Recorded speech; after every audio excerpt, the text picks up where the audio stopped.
Alright, so now we're on to goal one of this new unit about the boom and bust period of American history from the 20s to the 30s. So we're talking about the years basically 1919 all the way to 1939 and a little bit later on until we get into World War II. It's a boom and bust time period. 1920s, after World War I, things are going great. We got people back home. They're making babies. They want to buy stuff. Alcohol is illegal, but that's okay. We're going to go to speakeasies and drink anyway. And then you got the Depression of the 30s and everything being terrible with the economy.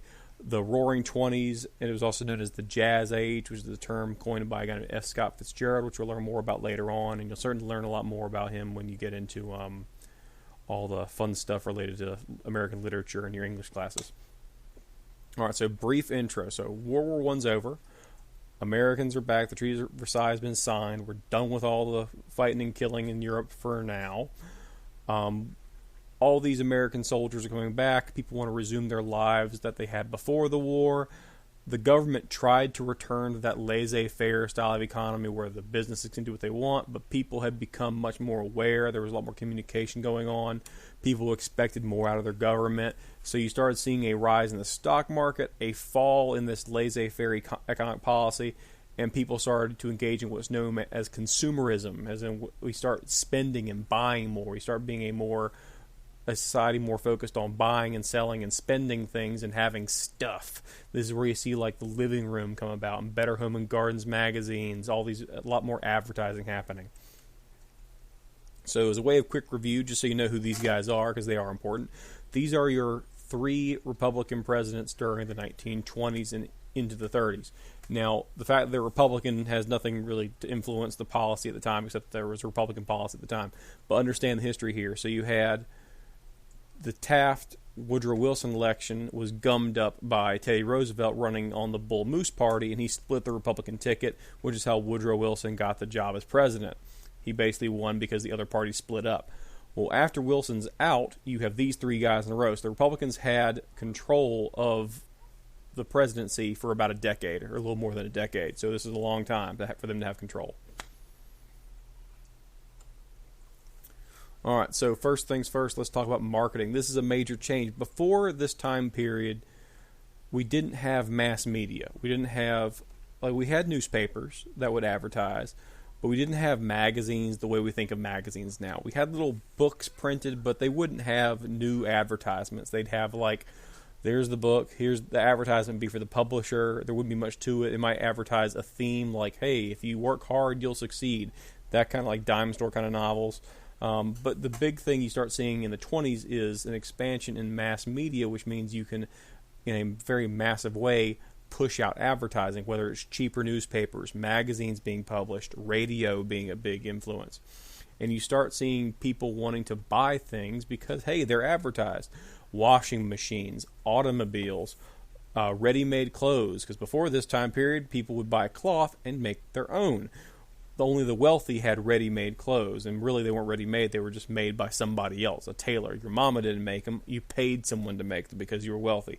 Now you have ready-made clothes that you can order out of a catalog or at the store. So things are changing very quickly into a more consumerist society where you are buying stuff and you're working for the sole purpose of buying stuff. Here's a normal Rockwell advertisement, and this would have been something they would have put up in a magazine at the time.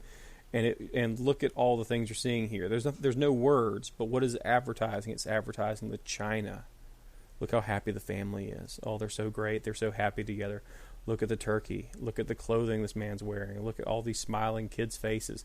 This is an advertisement. Rockwell could advertise an idea or a theme without even putting a word onto paper. He would do it purely through art. He's very well known for Americana writing.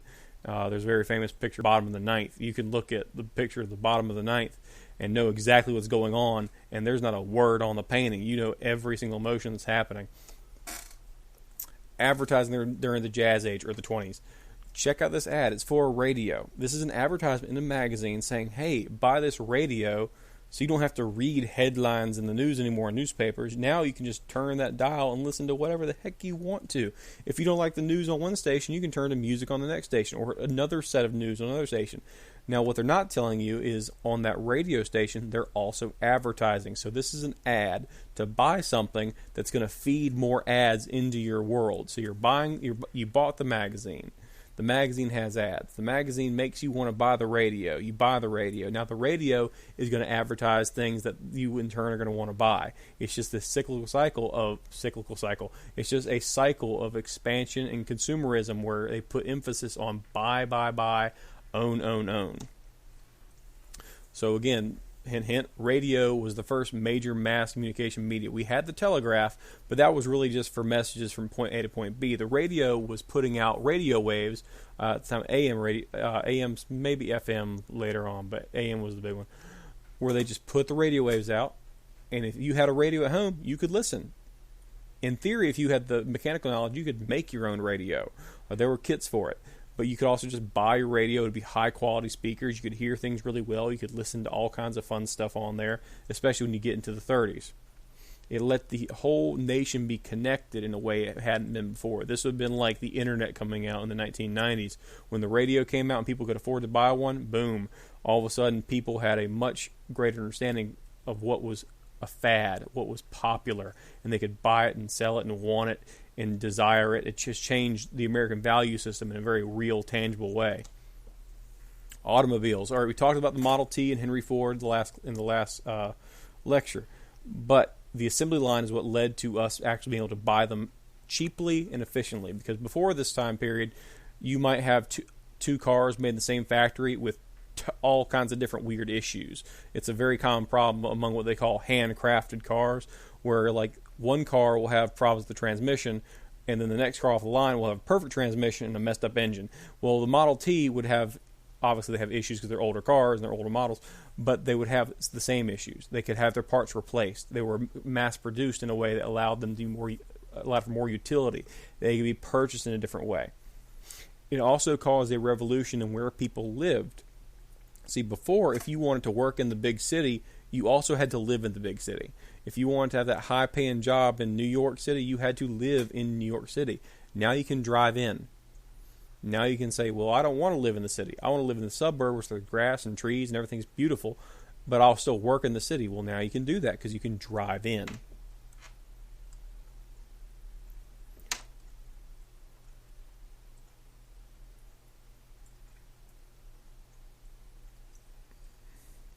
All right, popular culture in the Jazz Age. All right, so first things first, writing and authors. The term that was coined for this generation of authors is the lost generation. It's basically, it was a woman named Gertrude Stein came up with the idea. These were disenchanted writers who didn't like this new consumerism concept.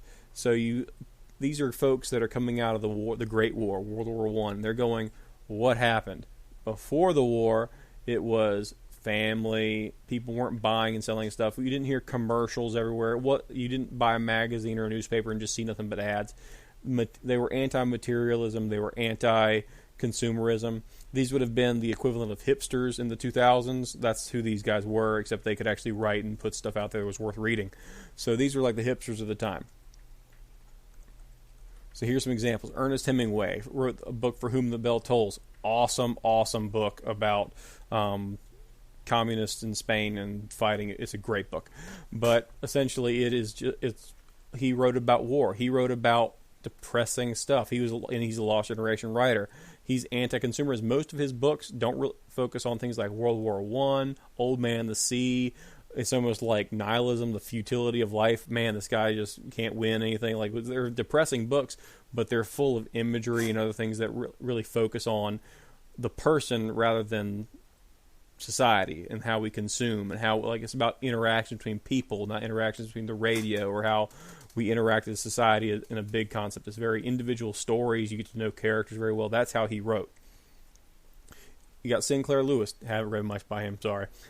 Nobel Prize winner for literature. Again, he's someone who's criticizing capitalist values and materialism. Now, these guys also later on, people in this kind of lost generation get criticized as being communists. So you get a lot of the Red Scare people are also kind of from the same generation, the same group, and having the same mentality of being anti-capitalist, unfortunately.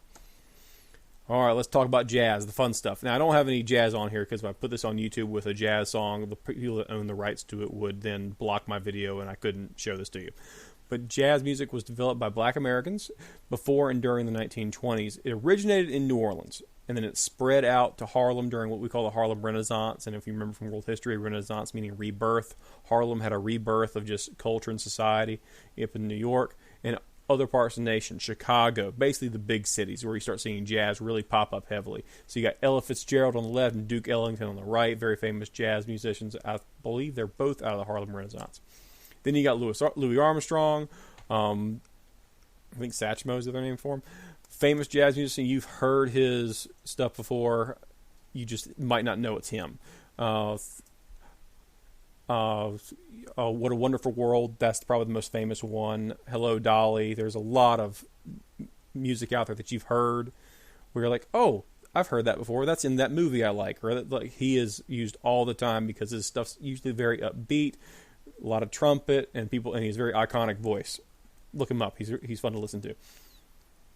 All right, the impact of mass media. So radio stations, they start broadcasting news reports, but they also start putting out things like plays. And that sounds weird, a play on the radio, but it's like it's all done visually. And what you see here are these guys actually like reenacting events. There's a great movie called Seabiscuit where you actually see people advertising.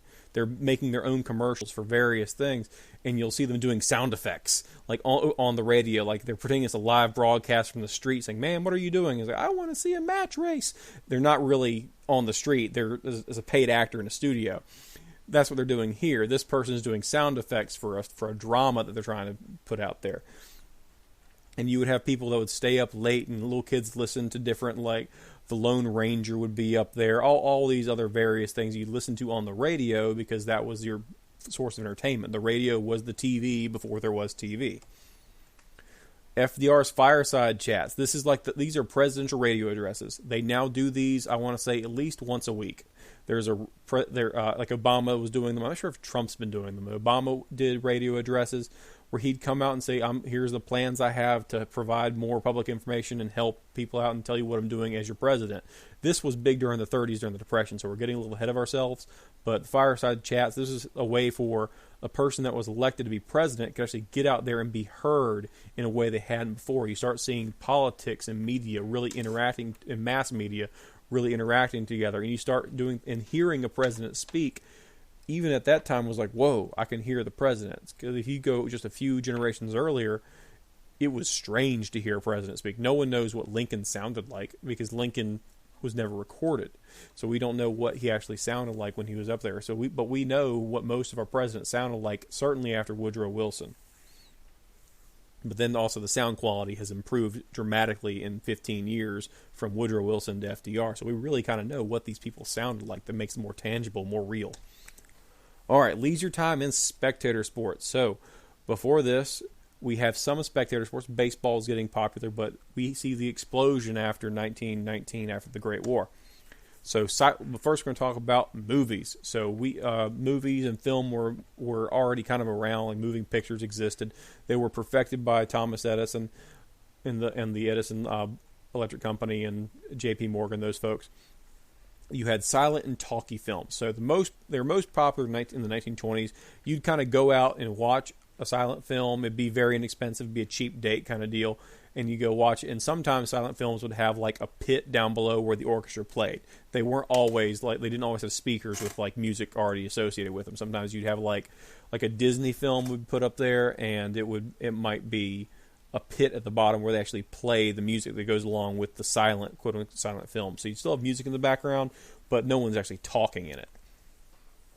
The first silent film that was really marketed was The Great Train Robbery. And then you see Charlie Chaplin on the right, who is extraordinarily famous for silent films, but he's also very famous for a movie called not The Dictator. I'm going to say this wrong. Oh, gosh. I'm going to yell at my wife. Ashley, honey? What's the Charlie Chaplin movie that's about Hitler? The Great Dictator. It's called The Great Dictator because I think The Dictator, is Sacha Baron Cohen in the new comedy. But there's a movie called The Great Dictator at the time, which is a critique of fascism in Europe. But that was a talkie. That was one of the few movies he ever spoke in. That was why it was exceptional. But he was also in a lot of silent films that were that even to this day are considered like cinematic masterpieces because of their use of cinematography and their use of character and humor. There's him in the movie called Modern Times, which is a very interesting movie about factory work. He makes a comedy out of it, but it kind of shows just what's happened in society. It's a very strange thing for kids nowadays to watch a silent film because, one, they want to fill the silence. They want to talk because they're like, "What? This is so strange not to hear words." But they also slowly start getting engrossed in what's happening because they're just watching so much happening on the screen that doesn't involve words. It's really kind of amazing. All right, the first talkie movie that really came out was called The Jazz Singer. Now you're seeing there Al Jolson. He's wearing blackface. Understand at the time, blackface was very, very common. And nowadays it's a racist thing to do, absolutely. At the time, it was called the minstrel makeup. It was basically fairly common to do. And there's a bunch of theories on why he wore blackface makeup and what it really means in the movie The Jazz Singer. Was it to cover up his Jewish heritage? All this other various stuff. Don't worry about that for this class. Take a film class in college and learn more about it. Or write a paper for this class if you're really feeling up to it. All right, Babe Ruth, famous for baseball, obviously, duh. Big in the 1920s, but Babe Ruth kind of made it famous because Babe Ruth was a character. He wasn't just a baseball player like we think today. He was the kind of guy that would there's some great stories about him. Like he was an orphan, and so one of the big things he did was he would go to orphanages and like take the kids to the baseball games. He was a very man to people kind of guy, and he would come out and just he'd be a character. He's the guy he'd walk out to the field, on home plate, look at the pitcher, and then point over the field saying, "Yeah, I'm going to hit the ball over that fence. Pitch to me now." Basically, he would just be such a character, and then he'd do it. On top of it, he'd get the home run the way he said he was going to do it. So there's some amazing stories. If you ever get a chance, watch a movie about Babe Ruth. It's really kind of fun just to watch what kind of character this guy was and how good he was at publicity and those things. Also, he drank a lot. But other than that, pretty cool. Now, his record was not broken until 1974 by Hank Aaron of the Atlanta Braves. So we're talking about decades before this guy's record was broken. So this is a pretty impressive hitting record that Babe Ruth actually had. All right, Charles Lindbergh. Again, we're talking about changes in technology. It's 1927. 1903 is the Wright brothers. It's been 2 decades, a world war, and now we're talking about not just somebody gliding over sand dunes in Kitty Hawk like the Wright brothers did. It's Charles Lindbergh flying across the Atlantic Ocean. So we're crossing an entire ocean in a plane, in the case called the Spirit at St. Louis, and he was an American hero because everyone knew exactly who this guy was. And it was just amazing that he did this. He was a celebrity. Everybody knew who Lindbergh was. It was a big deal. All right, Prohibition. Now, you cannot talk about the 1920s without talking heavily about Prohibition. But we're not going to focus too much on it in this class. Suffice it to say, it basically made alcohol sales and consumption illegal in 1919 and was later repealed by 1933. Now, take a look at the cause and effects, but understand there were exemptions, like a pharmacist could prescribe alcohol, quote unquote, big air quotes there, prescribe alcohol, which really meant I'm going to prescribe alcohol so you're allowed to drink.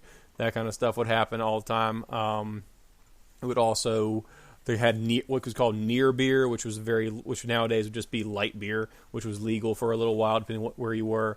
And that slowly changed out. But here are the causes and effects. There were some religious overtones to it. There were definitely some reformist overtones to it, trying to make life better for people in the inner city who were being damaged by alcoholic husbands coming home, beating their kids and not taking care of their families, that kind of stuff. Now, there's also a whole slew of effects, and we're going to talk mostly about the organized crime portion of the effects. Bootleggers. There is a proud tradition of bootleggers, and we call that NASCAR today. Bootleggers in the 1920s and 30s, here's what they'd do. They'd get their car, they'd fill it with bootleg whiskey, they'd drive off to go sell it, and the cops come up behind them, and they'd chase them down their car. Well, the bootleggers said, well, how do we fix that? We can either stop bootlegging, which means we stop making money, or we can start making our cars faster. And they did. So their cars were so fast they'd outrun the cops, to the point that they got bored and they started racing each other. And that's how NASCAR started. It started because bootleggers were bored with their cars and wanted to outrun each other in a circle. They wanted to be fast. That's how you have the Daytona 500. It's a bootlegging history to it. Now, all bootlegging is the illegal manufacture and sale of of spirits, of whiskey or liquor to people, or beer too. But whiskey was better because it was more pure and it got you drunker quicker and it was more profitable. All right, so speakeasies. Now, a speakeasy is nothing more than an illegal bar. So you had bars and taverns and businesses that would sell alcohol before Prohibition. What do they do after? Well, they either went out of business, started selling other stuff, or you could open a speakeasy. And what you're seeing there on the right is a guy knocking at a door. And usually a speakeasy, to get in, you had to say a password. And the most famous one is Joe sent me. That's the most famous stereotypical password to get into a speakeasy. So there'd be like a little slot, and you see two eyes come in and say, what's the password? And like, Joe sent me. And they'd knock 3 times, and they'd get in. Now, here is the big negative. So those other 2 things, they were crime, but in a kind of a weird, fictitious kind of way. Like bootlegging is almost like a Americana positive thing. Like they talk about bootlegging and Andy Griffith like it's a joke. This is the negative aspect of bootlegging, the prohibition of alcohol and what it kind of leads to. If you make something illegal that used to be legal, in this case alcohol, one of the impacts is going to be that everybody who buys and sells it immediately becomes a criminal because now it's illegal. Second to that, because people are still buying, selling, getting drunk, and using this alcohol, they start to go, well, they made a law against this, and this is fine. I like this. They're making laws against the thing I like. These laws are stupid. So you start seeing what becomes a contempt for the law. Like, I don't really even care about any laws because that prohibition law is so stupid. What's the government know? They don't know anything. They can't do anything right. And then people start making those jumps into more advanced crimes. And because of this, gangsters, Al Capone, those guys, they start getting heavily involved in the bootlegging and transfer of alcohol business. So take a look at this. Just take a notice of the numbers involved. You're talking about millions of dollars in bootlegging, and the way a gangster gets rid of the competition is by killing them. There are about 522 gang killings in the 20s, which doesn't seem like a lot, but that's a whole lot of people in body bags that isn't related to a war or a battle or disease. So let's quickly talk about the St. Valentine's Day Massacre. And if you'll give me just a second, I have a little script I can read from because I can never remember the whole thing.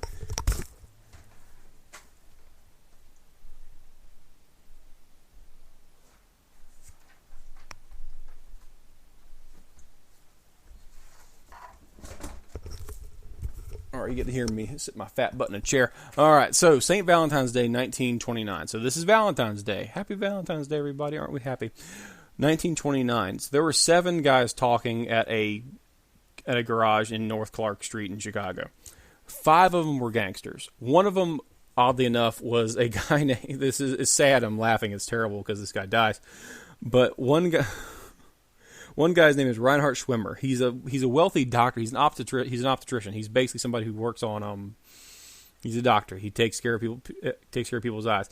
But he likes being seen with gangsters. And that's the same kind of guys. I hang out with them because they look cool. And now he's dead. So right there's a lesson to be learned. Take it to heart. 2 men dressed as policemen come into the garage, and then they line them up. Like, we're going to perp walk you and pat you down and treat you like criminals. Then 2 hitmen come in, and they just blow these guys away. Like machine guns, sawed-off shotguns. They blow the crap out of them. To the point, like, one guy's head's basically exploded. One guy's, like, hunched over in a chair with, like, shreds of his flesh. It was nasty. Then by the time a real cop comes in, because those first 2 cops, they weren't real cops. They were the setup to get these guys killed. They come in, and one of them goes, oh my God, what a massacre. And boom, it's the St. Valentine's Day Massacre of 1929. Now, it was ordered by Al Capone, the famous guy to your left, sometimes called Scarface, even though he's not really well known for that anymore. But the big thing here, guys, is before this, organized crime obviously existed. It was there. This was heavily publicized. This happened on St. Valentine's Day in a very Catholic community. It was very well known, and they knew who did it. They knew Capone ordered it, but they couldn't prove it. Capone was in charge of organized crime in Chicago. That's how this ran. If you ever want to watch a really cool movie called The Untouchables, awesome movie. Go ahead and watch it. Robert De Niro plays Al Capone. Definitely worth watching. Not completely historically accurate, but still pretty awesome. And this is Al Capone, much more leisurely. And Al Capone was one of these weird organized crime people in history, because people would do interviews with him, like radio, newspapers. They'd talk to him, and he'd always have a line. He'd always have something to say, smart back, and he's like, they can't do nothing to me. Like they can't prove anything. I'm a legitimate businessman. That kind of stuff. And he had people on the payroll in the police department. Like you couldn't do anything to stop him because he bought everybody off. He bribed everybody. Everybody had their hands dirty, so they couldn't do anything. Which is why in the movie Untouchables, Elliot Ness has to come in, and he's basically from he's from DC. He comes in and he's quote unquote untouchable because he's not involved. He's not been paid off, but he eventually gets a ledger and all this other fun stuff. Watch the movie; it's amazing. All right, so we're going to get on to the next goal in your next lecture. Make sure you get all the notes down. Thanks for watching.